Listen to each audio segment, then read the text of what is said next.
You rise. They clap, but deep inside you flinch. The applause feels misdirected, like it landed on a stranger who shares your face.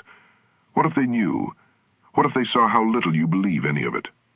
This is the quiet contagion, a ghost that rides in on your victories, not your defeats. It doesn't yell, it whispers. You didn't earn this.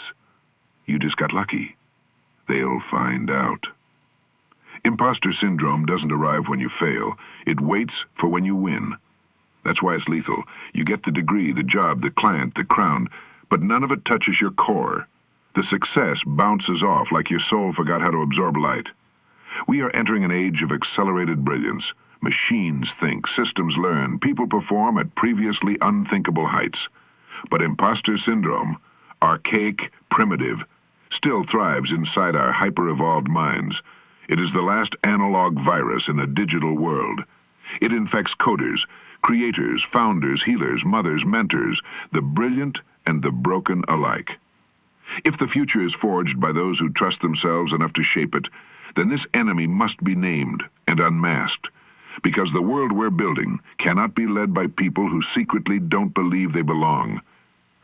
Not anymore. I didn't earn it. It just happened. Right time, right place, right smile, that's all.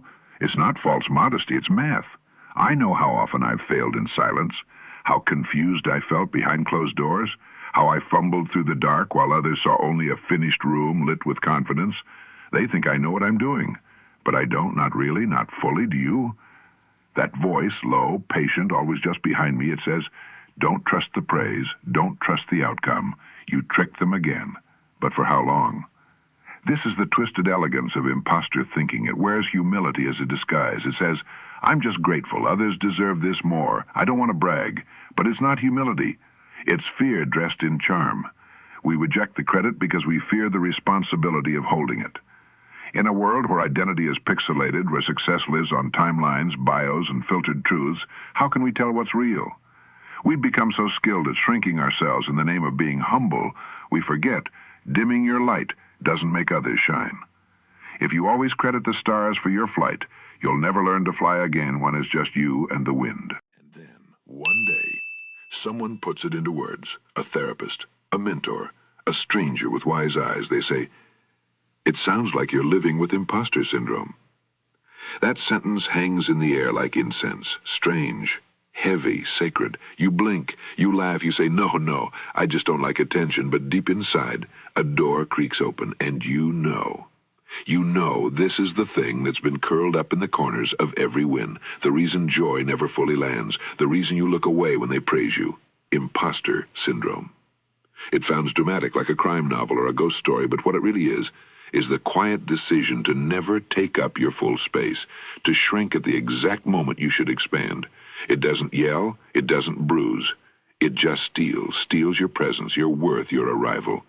You've been there, haven't you? Smiling on the outside, bracing on the inside, waiting for someone to call you out, to say, we've made a mistake, you shouldn't be here. But here's the truth. Naming the lie is the first act of reclaiming the truth. A whisper turns into awareness, and awareness into awakening. Once named, it stirs. The fear you kept folded in your chest for years unfolds itself like a warning letter you forgot you wrote. They'll see, they'll know, they'll figure out you don't belong. You've built your life on borrowed time, a backstage pass to a room full of giants, and any day now, the bouncer appears. No anger, no noise, just a nod and a quiet ushering out. You live with your bags packed, just in case. This is the fear that shapes your posture, your voice, your decisions, not fear of failure, fear of discovery, that you are a forgery, a clever edit, an illusion held together by hustle and hope. Even when you win, you brace. Even when they cheer, you flinch. Because some part of you believes you've smuggled your way into a life meant for someone else. In an age of relentless metrics of bios and portfolios and highlight reels, the pressure to perform becomes the pressure to pretend. But here's what they never told you. Frauds don't fear exposure. The unworthy don't worry about being discovered.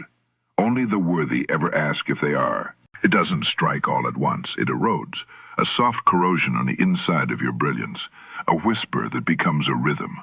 4 chords, always playing. Anxiety.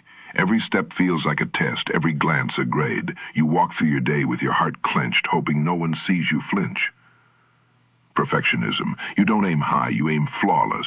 One typo, one pause, one crack, and it all crumbles. You'd rather redo the whole thing at 2 a.m. than let them see you're human. Self-doubt. You study yourself like a stranger. Every strength feels borrowed. Every compliment feels misplaced. You question your own memory of success.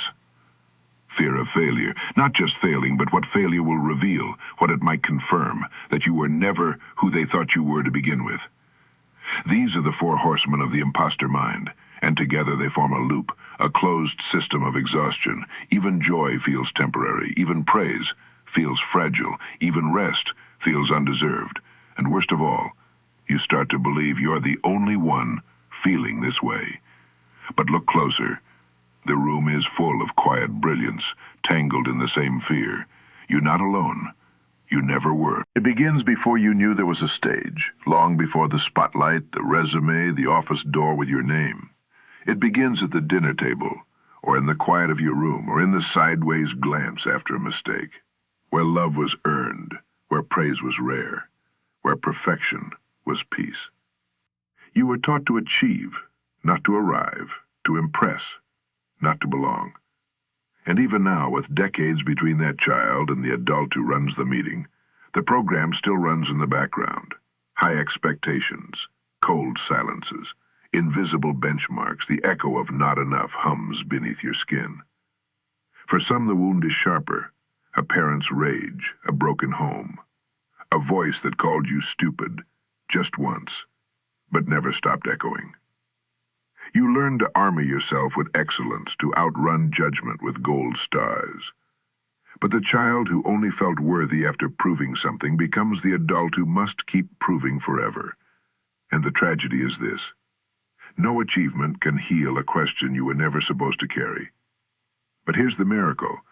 Once you see it was never yours, you can finally put it down. You wake up, scroll, compare. Their lives, polished, packaged, perfect. Yours, unfinished, uncertain, off script. We breathe the air of comparison.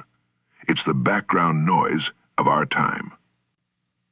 They got the award, the funding, the spotlight, the likes, and suddenly your quiet win feels microscopic, your effort invisible. It's not envy, it's erasure. A slow shrinking of your own story until it fits inside someone else's shadow. But it's not just digital, it's deeper. You enter a room where the portraits on the walls look nothing like you, where voices that sound like yours are missing from the table, and the imposter within whispers, "You're the exception. You're the experiment. You're temporary." This is not paranoia. It's pattern. A culture of critique feeds on difference. It confuses confidence with arrogance, and curiosity with weakness. Especially for the ones who don't fit the blueprint. They say, just believe in yourself, but how do you believe in yourself when the world keeps asking for a receipt? Comparison is the currency of imposter thinking, and critique is its echo chamber. But no one can build the future by becoming a copy of the past. You think it's just you, but it's Maya Angelou after her 12th book wondering, will this be the time they find me out? It's Einstein calling himself an involuntary swindler. It's CEOs in corner offices rehearsing apologies for promotions they already earned. It's artists on opening night holding their breath, convinced the gallery will realize they've been duped. It's the professor at the podium, the therapist in session, the surgeon scrubbing in, brilliant, capable, doubting. This is not a symptom of fraudulence. It is the quiet tax on high standards, the emotional price of caring deeply. We are taught that doubt disqualifies. But what if it's evidence of depth? What if the people who feel it most are the ones who actually show up? The ones who think deeply, try bravely, fail publicly. The ones who don't settle for mediocrity or masks. Even the greats heard the voice, but they didn't let it dictate the story. Let that be your proof. If Maya could question herself and still move millions, then your doubt is not a wall, it's a doorway. Walk through it. There's a voice in your head. You know her. She knows you. She shows up right after the applause. She whispers, "That wasn't you. You just got lucky. You won't pull it off again. Don't get too comfortable." You call her doubt, but she has a name. Call her Miss Vader. She's not loud. She's strategic. She strikes when you succeed, because that's when you're most fragile. She sounds just like you, but colder, sharper, cruel. You've lived so long with her voice you started thinking it was yours, but then another voice emerges, not louder, but truer. Betty Lou, Southern, wise, no nonsense. She chuckles at Miss Vader's script. She says, "Well, bless your heart, that's nonsense." And for a second, the fog lifts. This is the real war, not against the world, but between the voice that wounds and the one that heals. The villain is not your fear, it's the belief that the fear is truth. The hero? She's the one who shows up anyway, who stands, who says, "I belong here," even when her hands shake. The voices will speak, but only one gets the final word. You got the job, the award, the yes. It should feel like arrival. Instead, sweet rush, then air, gone. Success without self-belief melts before you can taste it. You chase the next, another title, another win. Maybe this one will prove it. But each time the joy escapes through the cracks you won't acknowledge. This is the cotton candy curse. Externally impressive, internally empty. Because without ownership, accomplishment is weightless. You can decorate your life with achievements and still feel like a guest in your own skin. You say, "If I just keep going, one day it'll click." But it doesn't click. Because worth is not earned to exhaustion. You were never meant to run on praise you can't absorb. True validation is an inside job, not louder applause, not higher stakes, not a LinkedIn post with 1,000 likes. It's the quiet moment when you look in the mirror and don't flinch. Success becomes real only when you stop disowning it. The world can hand you the crown, but only you can wear it without apology. There comes a moment, quiet, undeniable, when the ladder feels pointed at the wrong wall. You have the title, the respect, the routine, and still some part of you whispers, "This isn't it." You've been chasing badges, business cards, benchmarks, but none of it makes you feel whole. Because a career is what you do. A calling is who you are when the doing stops. A career asks, how far can you go? A calling asks, how deeply can you serve? The imposter thrives in careers where roles are rigid, where masks are rewarded, where the metric is always more. But a calling breaks the loop. You stop proving and start giving. You stop pretending and start aligning. It might not look like what they expected. It might not come with applause. But it fits. Not like a costume, like skin. And suddenly, you don't need to convince anyone. Because the imposter has no place in a life where meaning is the measure. This isn't just a feeling. It's a tax on your future. Every time you doubt, you delay. Every time you shrink, you surrender.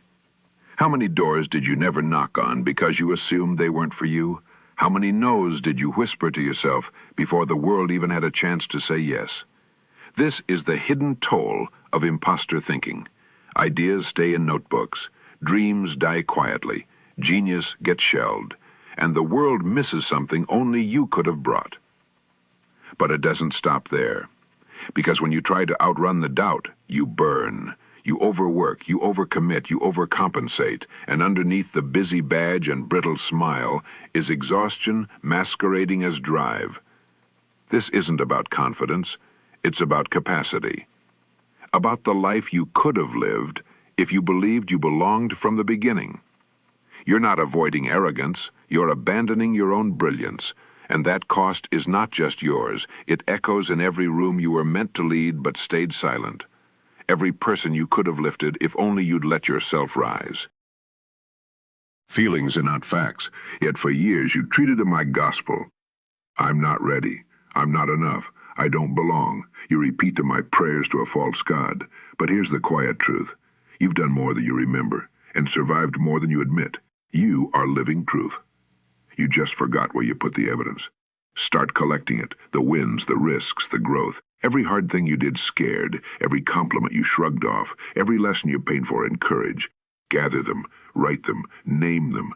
These are not accidents. They are receipts of your becoming. Because when you feel like a fraud, you need a mirror that reflects the full story, not just the fear, but the facts, the people you helped, the skills you built, the truths you've spoken, even with a trembling voice.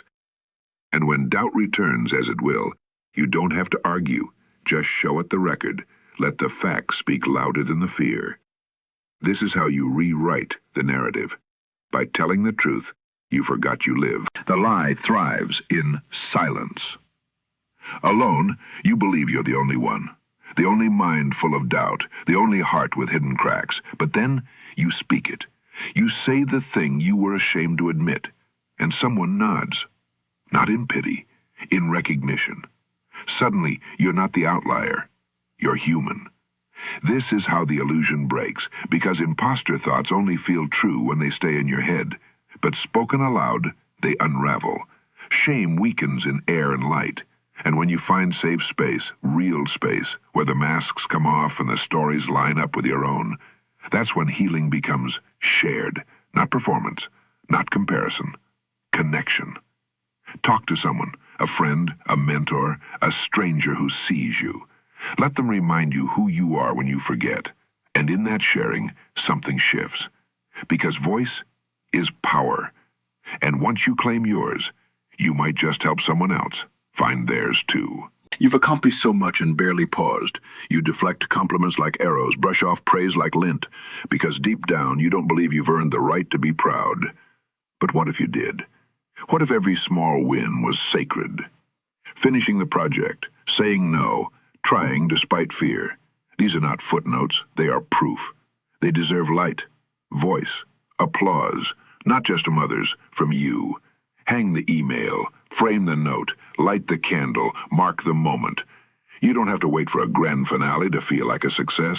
Start celebrating on the staircase, not just the summit. Because when you acknowledge yourself, you teach your brain to trust your becoming. And one quiet ritual at a time, you rebuild a sense of worth that doesn't require a standing ovation. The world is fast, forgetful, it moves on, but you must remember, you were there, you did the work, you made it happen. Celebrate it, even if your voice shakes, especially if your voice shakes. You're not waiting to feel worthy, you're choosing to act like you already are. Perfect is the prison. You chase it like salvation and never arrive, because perfection isn't real. It's a performance you put on for a crowd that isn't watching. Every mistake feels fatal, every flaw a reason to retreat. But what if it wasn't? What if your error was the evidence you tried? What if the stumble was sacred? Perfection says hide, growth says learn. Let yourself be in progress, messy, incomplete, alive. Because the truth is, you don't get stronger by doing it flawlessly. You get stronger by surviving the fall, by standing up after silence, by forgiving yourself for being in process. Progress is not glamorous, but it is glorious. You begin to see that being human is not a flaw in your design, it is the feature. The loop of self-doubt only breaks when you stop trying to be untouchable. Real success comes wrapped in scars. Let them show. Look, but don't glare. Observe. Don't attack. You spent years being your harshest critic. Now try being your first witness. Watch your thoughts float by, like clouds, like birds, like passing shadows on still water. You are not what you think. You are the one who notices. Compassionate self-reflection is not indulgence. It is intelligence. It's the space between stimulus and shame. The breath between mistake and meaning. Mindfulness is not just calm, it is clarity. It says, I see you, and I will not look away. Even when the mirror shows doubt or regret or an old fear wearing a new face, you look anyway, and love anyway. Because healing doesn't happen in judgment, it happens in presence. With practice, you become a safe place to land, a witness to your own becoming, and in that stillness, without fixing, without fleeing, you begin to feel whole, not perfect, not certain, but present. And that presence is power. Every failure carries a secret. It says, I showed up. You don't fail by falling. You fail by hiding, because failure is not the opposite of success. It is the evidence of pursuit. That job you didn't get means you reached. That pitch they declined means you dared. That dream deferred means you believed enough to begin. Behind every great story is a graveyard of rejections, pages torn up, prototypes scrapped, opportunities lost in closed rooms and quiet inboxes. But no one posts those. We see the highlight. We forget the heat it took to make it. But you remember. You carry the full record, and that is your strength. Share it, not as shame, as signal, to show someone else that stumbles are part of the path, that grace can grow from the ground, because every failure proves you were in the game. You didn't wait to be certain, you moved while afraid, and that always is worth honoring. What if it stays? The voice, the doubt, the shadow in the doorway asking, who do you think you are? What if you never silence it, but you stop obeying it? Because some thoughts aren't meant to be cured, just carried, like wind in a sail, like weight on your back that makes you stronger. You don't have to wait to feel fearless before you move. You move, and let the fear follow behind you. Let it talk. Let it walk beside you.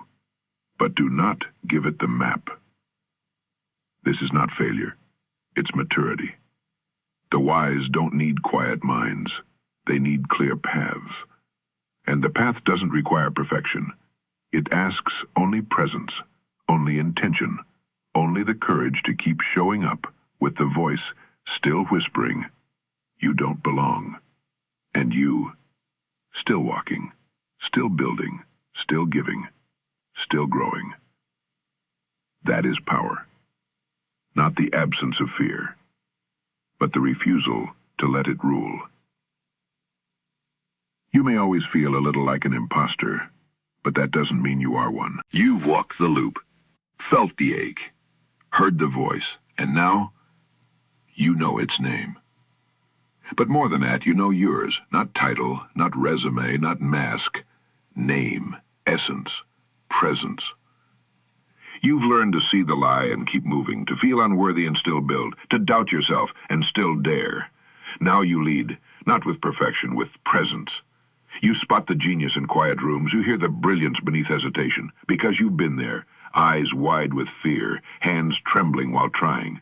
And you remember what it took to speak, to stay, to try again. That memory is your gift. You become the one who reminds others who they are. You speak light into the dark spaces. You mirror back the strength they've forgotten. Not a savior, a signal. That this too, this voice, this fear, this loop, can be transformed. And so the imposter becomes impact. Quietly, radically, completely. Not by escaping the doubt, but by walking through it and shining anyway. The work ahead isn't to be flawless, it's to be real, and to remind others they're not alone. The loop ends when someone bravely listens for brilliance. Let that someone be you.